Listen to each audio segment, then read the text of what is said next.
Large pores can hinder the look of your skin by making your complexion appear uneven and blotchy.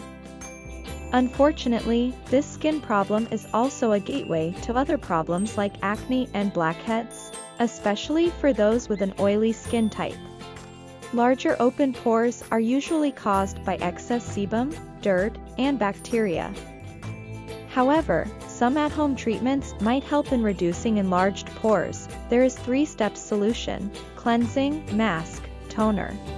First of all, cleanse your face with your regular cleanser. The next step is the application of a pore minimizing mask. For this mask you need 1 teaspoon of aloe vera gel, 1 tablespoon of multani mitti, 1 tablespoon of rose water. Mix them well to get a paste.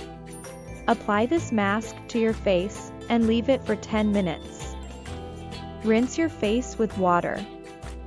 Now it's time to apply toner. To prepare this DIY pore minimizer toner you need 1 cup of boiled water and add 1 green tea bag to it and keep it for 10 to 15 minutes.